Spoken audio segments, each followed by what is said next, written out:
Good morning, everyone, and welcome to Sembrando Salud, our first workshop of the year, Sembrando Salud 101. We're so glad you guys could make it today. Once again, welcome. My name is Jose Manuel Castro Lopez. I'm the Sembrando Salud Program Manager. This is my first year in this role. I'm really excited, and I hope we could reach as many families as we were planning on. This year, we were trying to reach 800 families, and I'm really excited. And I'll let Emma introduce herself. Good morning, everybody. My name is Emma Dewey. I am the program manager for our sister program, which is the Community Development Center. But I have been a farmer on and off for about 10 years now, and I helped to write the curriculum for our Sembrando Salud program, and I'll be presenting our workshop for today. So thank you so much for being here.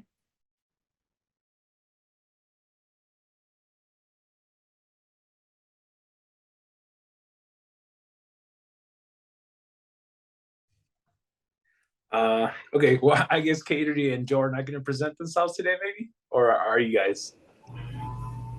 Oh, my name is Joe Garcia. Good morning. And I'm here in Albuquerque, and I support all the Sembrando Salud and Codice and cultural tourism and agritourism programs of the Center of Southwest Culture. Good morning, everyone.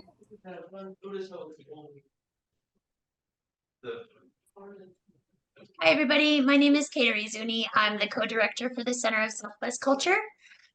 Previously, I was a Sembrando Salud program manager. Sorry, I'm not going to be joining on video today because I have a lot of moving and boxes happening around my house, but I'm really appreciative that so many folks have showed up today.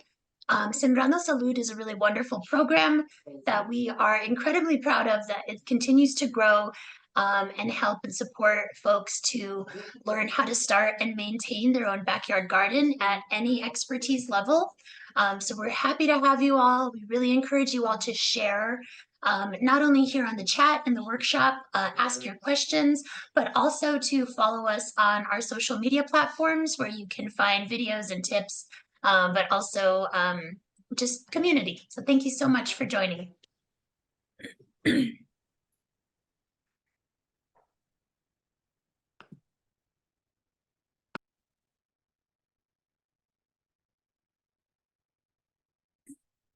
Good morning, everyone. I'm having some issues with my laptop here, but my name is Ruthie Chavez, and I'm from Pueblo of San Felipe.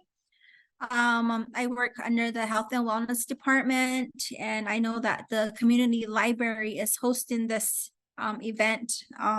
Fortunately, I can't be in person, but I am supportive of all our community farmers that use the conservancy ditch water to irrigate their lands, their fields. Thank you. All right, thank you, Ruthie. And if you folks could please, if you feel like it, if you could please introduce yourself in the chat, and then we're gonna let Emma get started. Thank you. Keep yourself muted though. Go ahead, Emma. All right, so yeah, just as an introduction to the program, Sembrando Salud, it's a project that's designed to address food insecurity and nutrition needs of Indigenous, Mexicano, Chicano, and person of color families.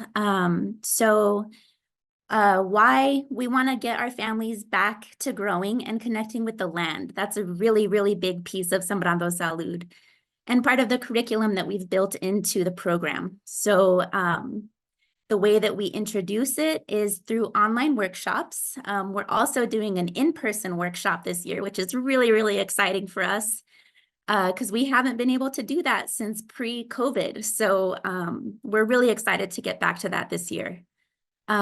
We also provide technical assistance. So any questions that you have, any assistance that you need, we have like the social media community that Katie mentioned.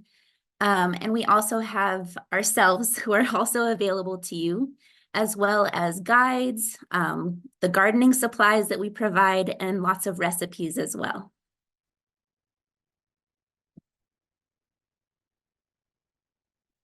So as far as the supplies go, we're going to be starting our distribution of those supplies. We have some volunteers who've been working really hard to put these all together for you all. So we're really excited to get these distributed. So what you'll be receiving is a drip irrigation line. It's a 20 feet irrigation tubing, and that's going to last you at least 15 years. It's going to last you a really long time. And we also supply you with 20 little emitters that you can punch into the tubing, and that's going to supply the water to you through drip system. You're also going to receive a punch tool so that you can put those emitters into the drip tubing. And then you'll also receive a hose cap that you can directly put into your garden hose. And then you'll receive an end cap as well so that the water doesn't flow out the other end. And then in addition to that, you'll also receive some landscaping staples so that you can easily keep that positioned into the dirt. You're also going to receive an assortment of seeds. This year, you're going to receive some tomatillo seeds, Mexican squash, jalapeno, tomato, some beans, and a couple of different types of melons. And you're also going to receive a beneficial insect wildflower mix. You're also going to receive a bag of soil, as well as a printed workbook that comes with the whole kit. So lots of really cool stuff that you're going to be receiving. And at the end of this workshop, we're going to update you on all of the distribution dates. So stay tuned for that.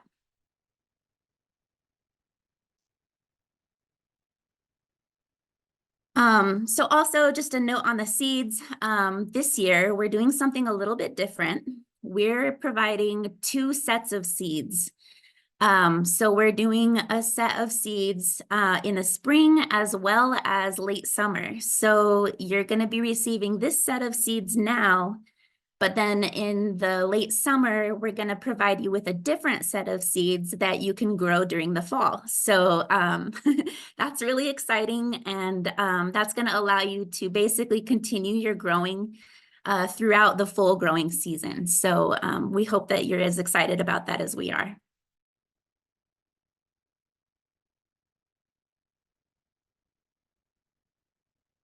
Awesome. So let's get started on the actual gardening part of the workshop. So the first section of this workshop is going to be about soil and composting.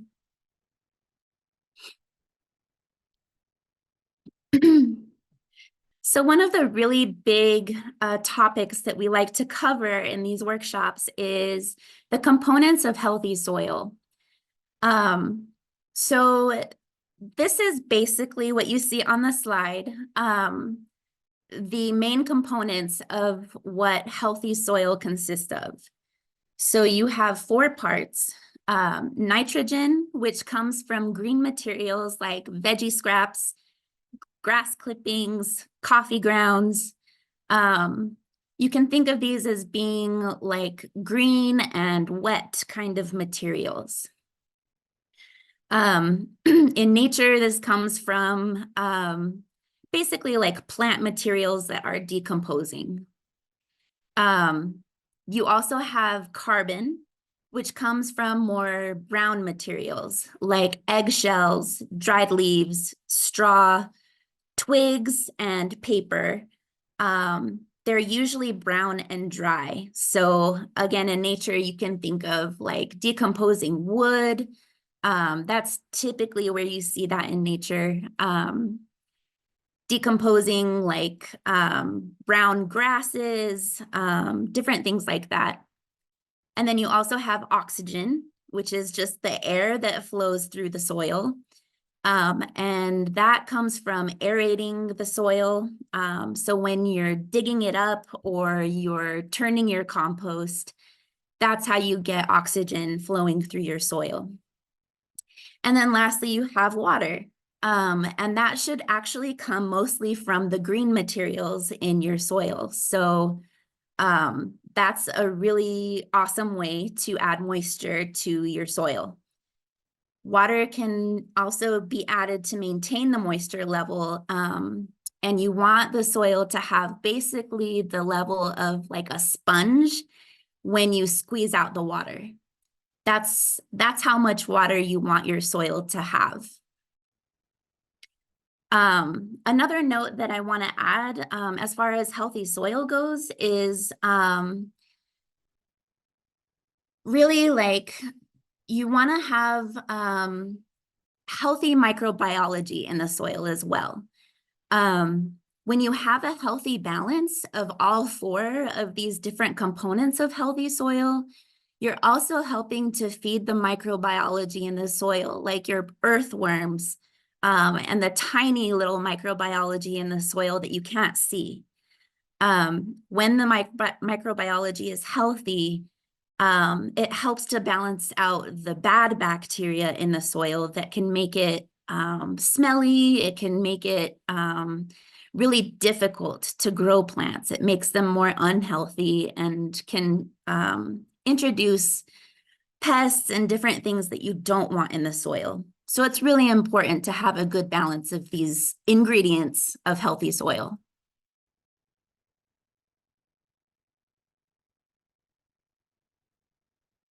So one of the awesome things that you can do at home is building your own compost. And this is a really great way to add fertility to your soil. That helps to support that microbiology in the soil. And just overall adds nutrients and all kinds of really beneficial things that help your plants thrive in the soil. So building your compost, one of the easiest ways that I like to do this is through what we call a lasagna composting style. And you can kind of see on this little graphic the way that that's designed. It's a little bit hard to see. But basically, the way that you do this is just by creating layers of brown and green materials. So you want to start with a layer of brown materials. And then you layer a green material on top of that. Then another brown material, and then green. And then you want to end with a brown material on top. And then you cover that up with something that's breathable. I've used old sheets in the past, or you can use like a tarp that maybe has worn out a lot, so it's a little bit more breathable than a brand new tarp. Or you could use cardboard. That's another really popular thing to use that also breaks down pretty easily because it's biodegradable. So those are a couple of options for you.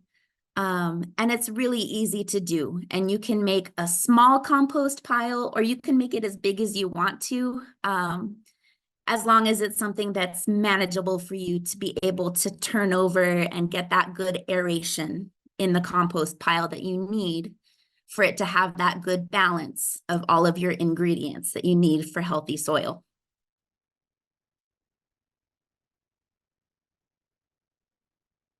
So this is a bigger graphic of brown materials, green materials, and materials that you should not put in your compost. So for brown materials, I already kind of mentioned a couple of things that count as brown materials, but there's some other ones here. So dry leaves, straw and hay, wood ash. So this could be ashes from your fireplace, but please make sure that they are completely cooled down. Newspaper, you could also use dryer lint, sawdust, eggshells, pet hair. You could also use human hair if you pull that out of your hairbrush, pine needles, chopped twigs, and shredded paper. I won't read through all of these, you can see them, but the green materials, you know, the fruit scraps, veggie scraps, coffee grounds, even though they are brown in color, and also with some different types of manure, we think of those as being brown color, but they're actually a good source of nitrogen. So those are the exception to the colors.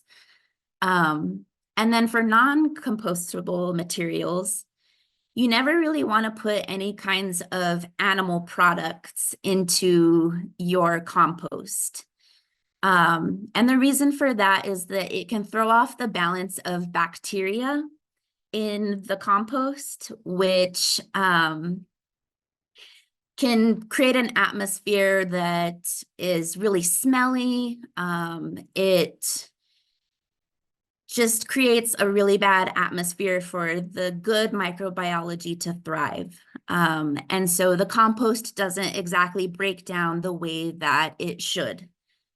You can also introduce a lot of other animals like skunks, raccoons. Those are animals that are very attracted to like bones, meat, eggs, all kinds of stuff like that that could be introduced to your compost. I mentioned eggs, but you can put eggshells in the compost, just not whole eggs is what I would recommend for that. You also don't want to put any fat or oil or grease in there. You also don't want to put any weeds that have seeds in the compost. And the reason for that is that sometimes the seeds don't break down in the compost. You really need to have high heat in the compost for the seeds to break down completely. And sometimes with an at-home compost pile, it doesn't quite get warm enough for that to happen. So when you spread out your compost, you're also spreading those seeds with your compost. So you end up with a bunch of weeds that are going to make life a whole lot more difficult for you when you're gardening. You also, if you have any plants that you suspect might have some kind of disease when you're gardening, you don't want to put those plants in your compost pile either. Because just like the weeds, you also have the potential to spread that disease when you're spreading your compost. Obviously, you don't want to spread any plastic, metal, or glass. And then the last thing, if you are burning any kind of pallets or any wood that may have been treated with chemicals or with paint, you don't want to use the ashes from that in your compost because that chemical that the wood has been treated with is going to leach into your compost. So just some things for you to keep in mind as you're doing your at-home compost.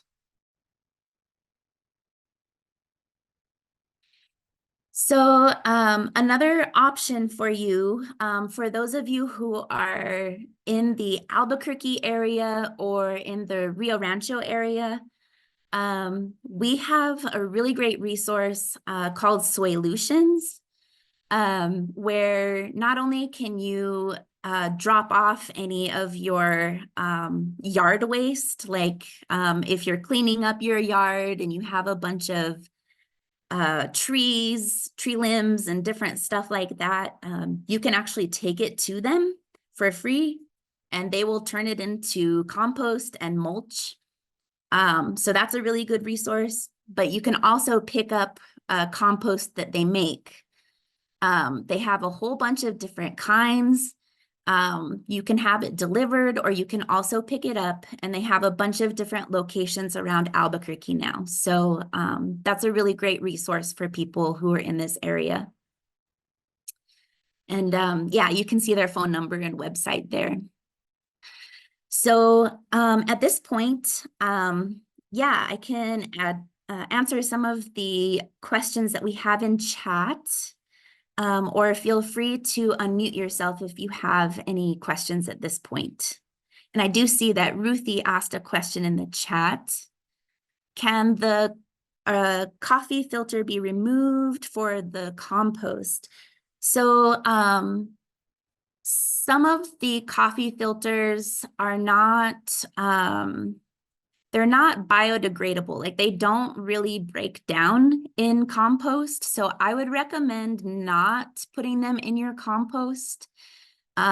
They tend to be made of more like fabric fibers. So it takes a really long time for them to break down. That said, there's not really any issue with putting them in your compost other than just it takes a really long time. That's all I would say for that. But let's see, does anybody else have any other questions on anything we've covered so far? Yeah, Emma. So some of the stuff that you've been talking about will be covered in the workbook. Yeah, so that's a really great question. So in the guidebook that we provide with your kit, all of the information that I've been talking about so far is covered in more detail too. So there's like step-by-step instructions in there. The graphics that we showed with you also are included in the guidebook. So if you have any questions on like what those brown and green materials or what you shouldn't compost are, those are included so that you have that reminder.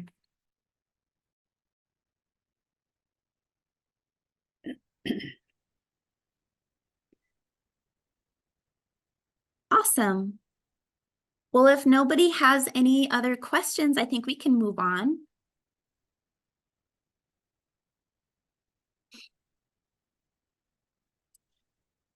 Cool. So, planning your garden is one of the most important things for getting started.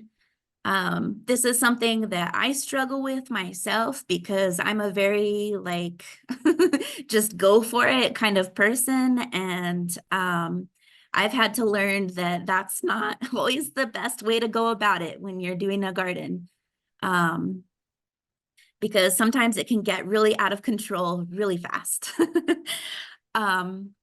So one of the most important things to consider when you're planning your garden is like what plants grow well together and which ones don't. And this is called companion planting.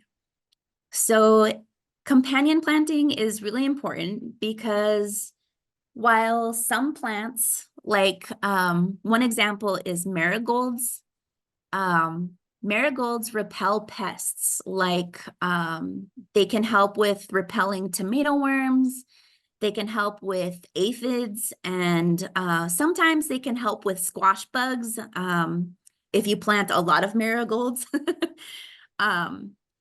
But other plants like cabbage can actually attract a lot of different types of pests.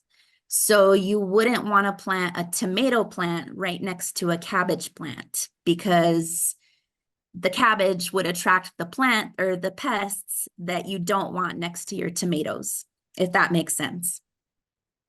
So it's really important to make sure that, yeah, what you're planting next to one another are not going to kind of compete with one another. So in this example, this is kind of just sort of a visual representation of how you might plan out your space. And in this graphic, we've used what's called square foot gardening, which is a really, really awesome method that we recommend that you use, which is like using a 1 square foot space for each plant in your garden. And so you can see on here, like, we'll just take the marigolds, for example. They're the little yellow circles that you see. And you can plant 2 marigolds per square foot. So we've got them strategically placed around basically the whole garden. They're sort of surrounding, you can see the tomato plants. We've got marigolds kind of all around because we want those tomato plants to have that protection of the marigold plants so that they have that barrier around them for the tomato worms, the aphids, anything else that might try to attack them. And And then you have, let's see, we've got the summer squash. So they've also got marigolds around them. You can also see that we've got the pollinator mix, which is a mix of wildflowers that help to attract lots of beneficial insects. And those are kind of planted right in the middle of the garden space so that all of these plants in the garden are benefiting from all of the beneficial insects that are going to be attracted to this space. And so those beneficial insects are also going to help with competing with any pests that are in the garden. So these are just kind of examples of how you might plan out your space. And like I said, it's so beneficial for you to just kind of have an idea ahead of when you're planting for where these plants are going to go. It just makes things so much easier down the road.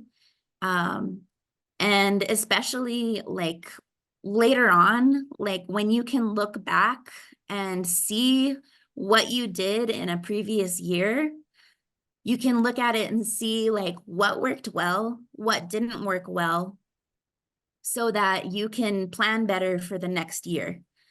It just helps you to improve year after year as a gardener, because all of us, it doesn't matter who you are, like we don't always start out being perfect. None of us are perfect at gardening. I've been gardening for a really long time and I'm still learning things every year. So yeah, this is a great way to help you. Hello, just put this irrigation.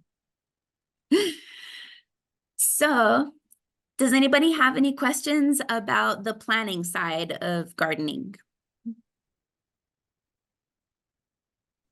I have a question. Yeah. I'm wondering about like the timing between preparing your soil with compost and then actually planting. So I have compost that I started in the fall, but it's just leaf mold. It's not like the lasagna. And I'm wondering, I have a little space scoped out in my yard that I'm thinking about. And I'm wondering, like, should I start adding the compost now that I have that's kind of not quite there even, or how would I even start about like planning those two things? Well, I guess my question for you would be like, how old is the compost that you have right now? Like, do you feel like it's like finished compost, or does it still have a ways to go before it's like done? I think it still has a ways to go. Okay. I would probably, I would wait until it's finished before you apply it. Just because like you really want the compost to have all of those nutrients and that fertility before you apply it to the soil. And then when you do apply it, it's good for you to kind of like, let's see, it's good for you to apply it in stages of like when the plant is putting energy into its growth. So the way I like to think about it is like applying it like once before you're planting, so that the seed has energy to put into germinating or sprouting. And then you can add a little bit more compost like when it's putting energy into sprouting its second set of leaves. And you don't want to apply a whole lot of compost, because at this stage, like the plants are really delicate, and compost can sometimes be a really heavy source of nitrogen, which can burn the plants. And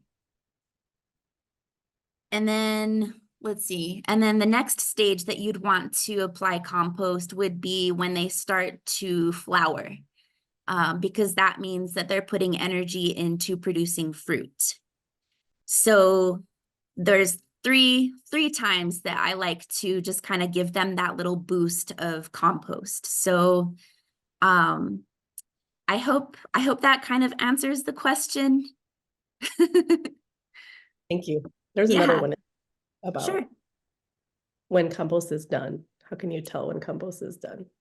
That's a really great question.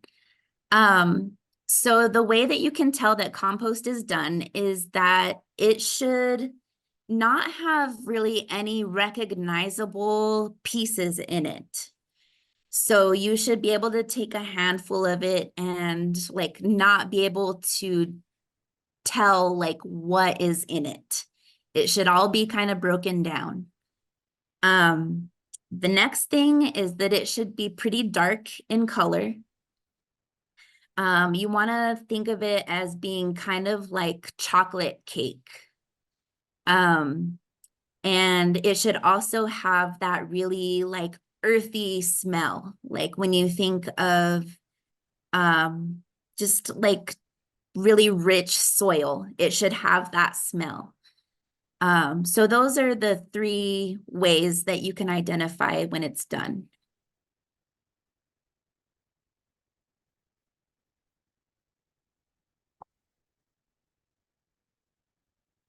I don't know if you can see in the chat, Emma. Yes. Okay, awesome. So when is compost done? And from Zenobia, yeah, so if you don't have compost, can you substitute with a fertilizer when watering to help with nutrients? Absolutely, yes. There's a lot of really great fertilizers out there that you can use, and you can mix those with water. There's also some that you can just spray that are pre-made.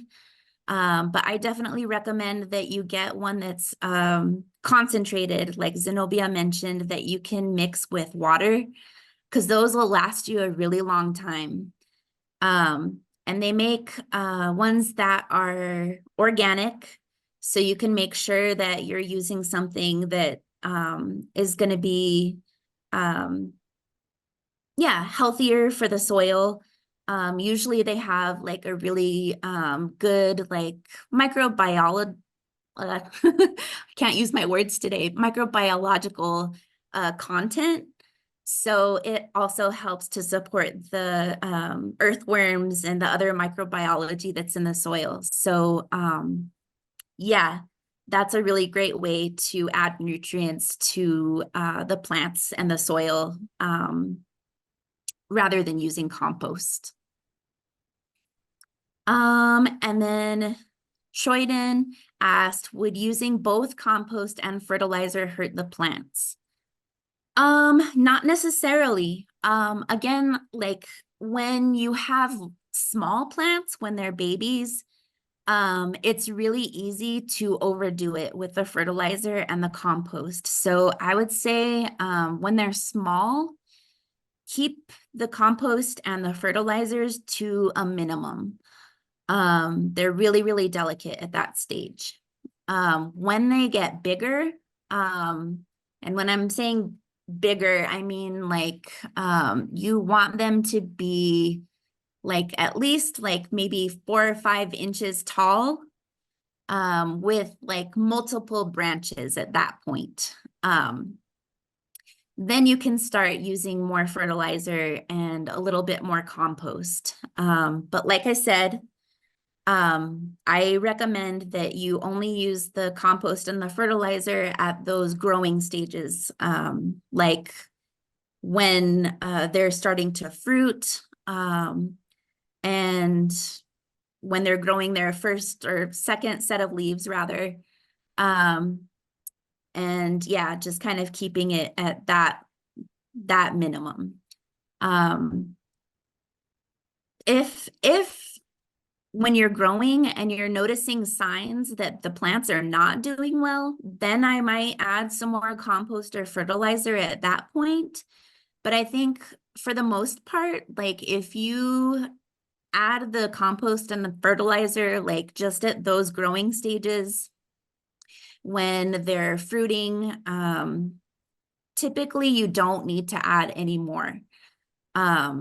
So that would be kind of my recommendation for that.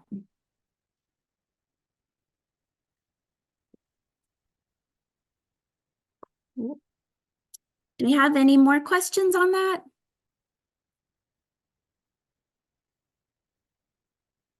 Awesome. Then I will hand it over to Jose for our irrigation section.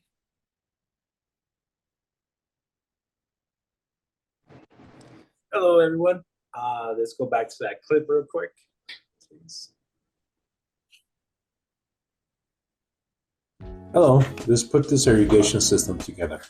With the Sembrando Salud program, we get 20 feet of distribution tubing, 20 water emitters or drippers, one end cap, one female adapter, and a hole puncher. The end cap prevents the water from flowing out, and the female adapter connects to a garden hose so you can get your water. It's important to put both of these adapters snug into the tubing so they won't come out when the water starts flowing. When you're putting your water emitters into the tubing, it's important to know that sometimes when you're doing the hole with the hole puncher, it will make a noise, sometimes it doesn't. As long as the emitter goes all the way in and you can sort of pull on it a little bit and it won't come out, you did a good job. Sometimes you will get a nice satisfying pop.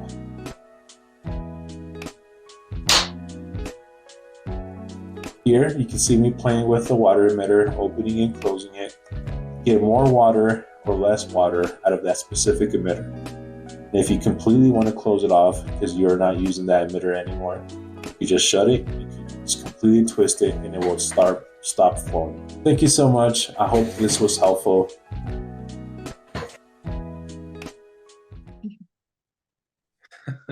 Okay, cool. So videos like these and others will be on our Instagram, probably YouTube, depending on how long they are, and maybe even TikTok. So we're really trying to reach people where they mostly congregate online. So if it's helpful, well, I think it's helpful for people to see how they do it step by step. So drip irrigation. Setting up your drip irrigation can be very simple. Use your green hole punch tool to puncture the irrigation tubing. So sometimes that might be a little bit difficult. So you want to place the tubing on like a pretty stable thing, so like a table, just because it's going to be a little bit difficult to punch it in. It always takes a little while. Sometimes when it actually punctures the little hose, sometimes it'll make a noise, sometimes it won't. You'll know if it went through because you'll actually see a little hole, or when you try to put the emitter, it will actually go in the hole. Insert a single emitter into the hole you have punched and ensure it has a snug fit.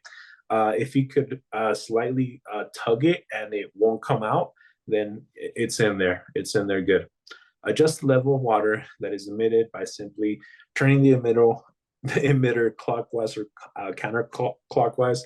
Counterclockwise, if you do the whole way, it will prevent the water from flowing or from exiting from that specific emitter, and that's helpful to know, especially like since this garden hose or this water this drip system, we will give it to you this year, and if you participate next year, you'll get another 20 feet. So let's say where you put that emitter this year is not necessarily where the next year, or if you're going to put a plant right on that spot. So if you're not going to put it right on that spot, you can just close it or open it as you need it. And then I'm additionally going to make more videos on this drip irrigation, because there's other things that you could do with it. If you do decide to purchase more items on, wherever you could get drip irrigation, like Lowe's, Home Depot, Amazon, any of those retails. stores. You could definitely buy more connections to it, and even different emitters that drip more or less water, depending on what it is that you want to do. So yeah, keep eye out on Instagram, because I'll be posting more information on drip irrigation, and also like different ways that you could implement for like watering trees and stuff. So there's more information to come when it comes to drip irrigation, but we do give you at least the minimum that you'll need so you could water the seeds that we'll provide. Okay, so what is your water requirement? So this little chart, or yeah, this little equation is also in your booklet, but basically when you're ready to do it, it'll ask you how many square feet are you gardening, and then you multiply that by 1.246, which is the gallons of water needed per week. You divide that by the minutes per week it will take to water your space, and then you divide that by the minutes per week it will take you to water space in your emitters that are the lowest setting. So you divide, so yeah, you'll figure this out, and you'll place the numbers that need to be placed there, and at the end you'll get the solution of like how often you need to water. And the really cool part about that is that sometimes, well, when you figure it out, when you know how often you need to water and how long you need to have the water running for, it's pretty simple. So you don't have to be out there with like water hose trying to like irrigate your whole garden. But what's also helpful, and we don't provide this, but it is available in those stores that I mentioned before, is a little clock. So basically, it's a programmable clock that attaches to your house and then runs to your water hose, and basically it turns on and off when you program it. So if you wanted to go off, every Tuesday and Thursday at 5 in the morning and stop at 7 in the morning, I'll do that for you. And it's pretty cool, because then you don't have to wake up at 5 in the morning and irrigate your garden. Keep in mind, folks, that we do want to water our plants when the city recommends it and when we're supposed to, which is so we could try to avoid I forget the word, Emma. Evaporation. Yes. Okay, next slide, please. All right, until now, do we have any questions as far as irrigation? Let's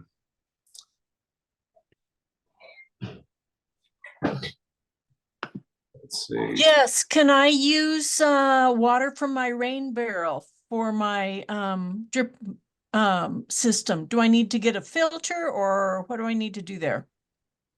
That's a good question. What do you think, Emma? Yeah, so that's a really great question. You can absolutely use water from your rain barrel. Do you have any kind of filter from your gutter to the rain barrel? I do, but my guess is I would need to get an inline filter perhaps for my drip irrigation system. What do you think about that? I don't think that you would need to, as long as you're filtering out like the majority of the big stuff. Like if you have like a screen that's just filtering out any of that, larger stuff from the gutter, that should work pretty well. Because most of what is going to come out of your spigot from the rain barrel is going to be just water. It's not going to filter out. I mean, it's not going to pour out like the sediment and stuff that's going to collect at the bottom.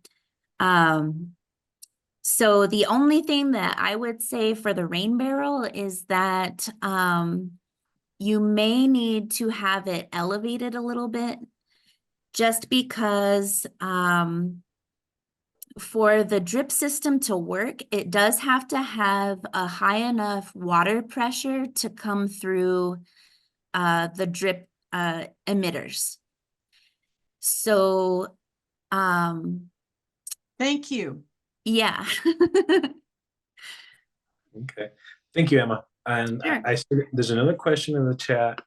And it says, let's see, it says, can you talk a little about placement in the garden for the drip irrigation system? So, yeah, Katie asked me to make a video about this, and I didn't do it, not because I didn't want to, because I ran out of time. Sorry, Katie. But basically what you could do is when you have your garden hose connected to your house, and you run that hose, you could definitely place you could place that the here, let me show you this. You can place the tubing, let's see, you can place this part right here, which is the female adapter that goes to your garden hose, into your water hose. So that way, regardless of wherever you want to actually place the hose, you could do it. So if it's like right next to the house or all the way in the back, as long as you have your connection to the water hose, you'll be fine. I hope that answered the question though. I just to add to that, like for my garden space, like when I am using the drip tubing, I've noticed that I have a really hard time with like getting it to like it doesn't bend very well. It likes to be in a circle, like because it's been in like a spiral is how they store it. So that's kind of how I like to put it in my garden. So like if like in this little space here for like a 4x4 space, I like to set it up in a circle. So I have like the garden hose on the outside, and then I make like a spiral so that the drip tubing kind of makes like, yeah, just like a spiral that goes toward the inside of the garden. And then that way, all of the emitters are hitting all of the plants around the outside, and then they go toward the inside. And that seems to work pretty well. If you have a bigger space or if you're planting in rows, that also works really well because then you can just kind of staple the line just in a like one long row. So that's a couple of different options. And then the last option, sorry about this, Katie. Just imagine with me for a moment here, Amanda, that I did have the adapters that I needed. So basically what you could do, just like if he was a plumber, you could also connect T's to this. So please, if you get a chance, I'll be posting about this hopefully this week on our Instagram page. So basically, how Emma said, these really tend to bend because they come like this, like in a circle. But if we put a T, we would like cut it here, put a T like this way, and then we could run our line going, como se dice, horizontal. Yeah, see, you could place them however you want them. And these little components are not as expensive. So, and you could really arrange them however way you like running. So, because we do give folks staples, but since like after a while, if you bend them too much, they'll do this, and they don't flow as well. So, and then yeah, so keep in tune on our Instagram. And once again, sorry, Katie. All right, let's see. I think Lose I saw his job mid-Zoom. All right. How far from the base of the plants should the emitter be, and how many plants per emitter? So I would suggest to have the emitter as close as you possibly can to the plant, because since it's emitting very, very slowly, it wants the water will build up close, it'll make a circle around it, right? So you want it as close as you want, as close as you could possibly get it. And then how many plants per emitter? Just one. Just one.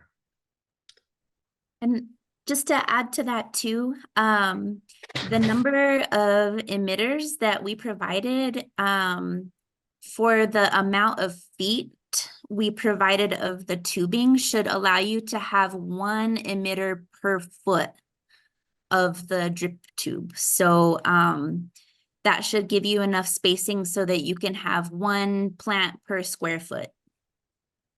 Great question. And thanks for that response, Emma. So I'm not looking at any other questions in the chat, and no one has spoken up.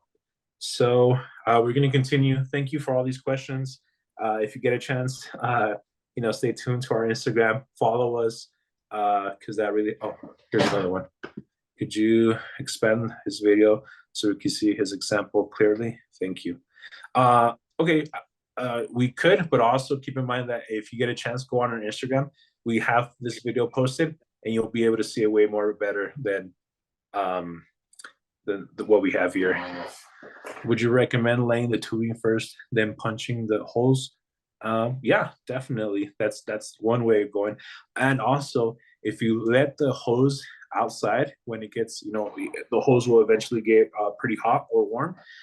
I think for the most part, it's a little bit easier to punch in the holes that way than if the hose is cold, just because it's rubber. So it just works that way. And then, so yeah, it's a good question. Also, keep in mind that like this year you'll punch in the holes where you want the plants, but next year, since we're trying to like move the plants around, or like, so we won't plant like tomatoes in the same spot every year, because that's going to just allow pests to come and completely eat out all our plants.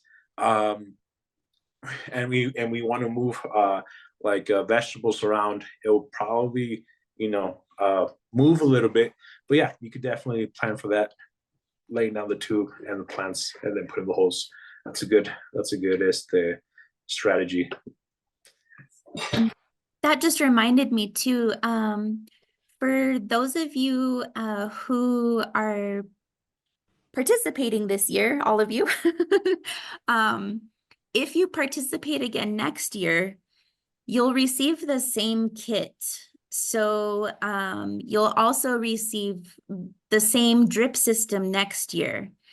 So the really cool thing about that is that you can actually connect your new drip system to the one that you're receiving this year. So you can continue to expand your drip irrigation system. So that's kind of something that you could keep in mind as you're planning your garden space this year and setting up your drip irrigation, is that next year you could have the potential to add on to it. So just throwing that out there too. Excuse me. Okay, next steps. Okay, so our next workshop will be next Saturday, March 16th. This one will also be at 10 a.m.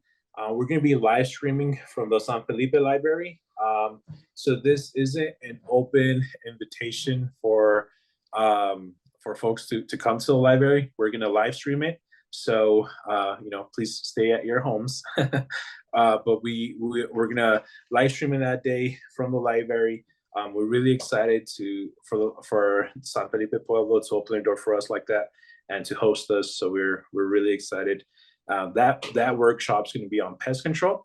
And then our third workshop will be also Saturday until April 6th. That one will start at 10:30, and then it's also going to be online. And that one we're going to be talking about how to build a cold frame, just like the one we see there, that little image. So it's different from last year. So pretty excited about that.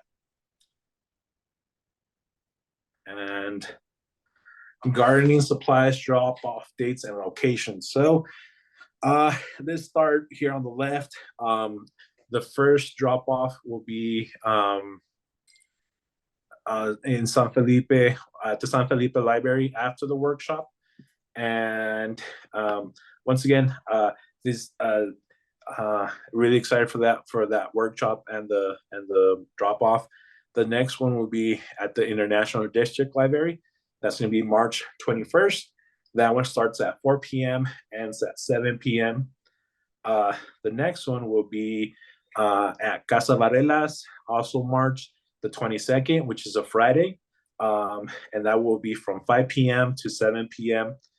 If you're around the areas of Columbus / Anthony, we are working with two recruiters, one in Columbus and one in Silver City, and we're going to be dropping off the supplies to them, and then they'll be handing it out to the people that registered in these areas. So we'll be dropping off the supplies March 28th at Columbus and Anthony, and then in Silver City, March 26th. And then at Zuni Pueblo, the drop-off place will be at the fairgrounds. And that's going to be March 30th, around 2 p.m.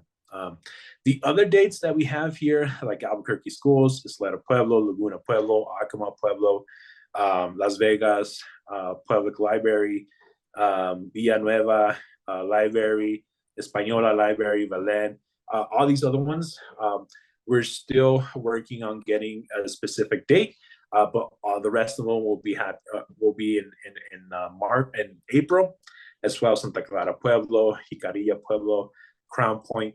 All of these will happen sometime in April, perhaps early May, and we're not 100% sure when they will happen, but they'll definitely happen in April. But these, if you do live in Albuquerque, you could either join us at the Albuquerque Casa Varelas, March 22nd, or the International District Library, March 21st. We'll be sending more, reminders as we get closer, but just keep those in mind. Thank you.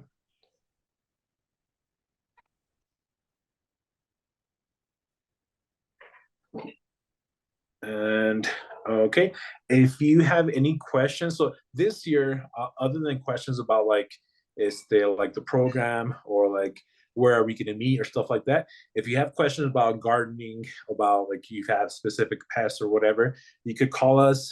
That's Emma's Google voice number, 505-219-1649. Or if you have any questions regarding programming, if you want me to talk to like any groups or anyone that might be interested in this program, that's my phone number. I could reach out and contact you folks. So we are about 1/3. No, we're over 1/3 filled up on in registered. We have 800 kids that we have set aside for families this year, and we have about 250 people already signed up, more or less.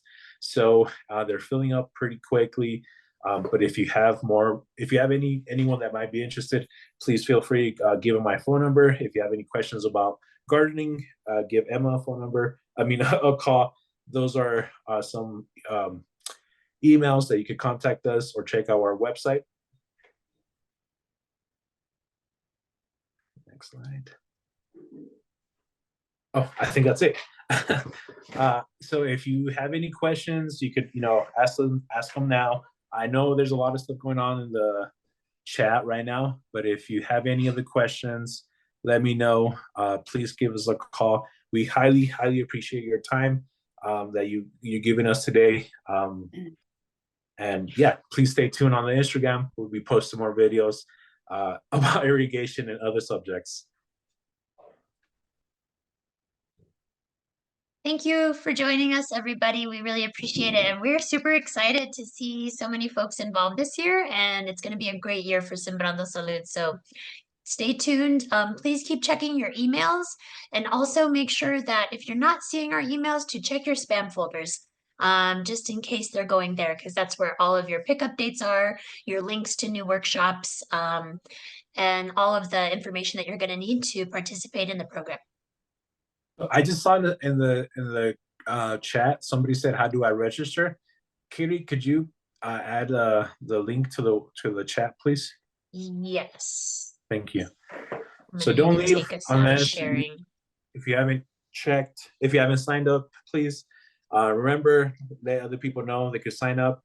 If they don't have an email for whatever reason, or if they don't feel comfortable doing it online, we also have a paper form they could fill out. We would just need a picture of it or someone scanning it and sending it back to us. Yeah. But other than that, if you have any questions or you need anything from us, give us a second. Otherwise, thank you so much. We hope you have a good day. And the link should be there soon. Thank you, Jean.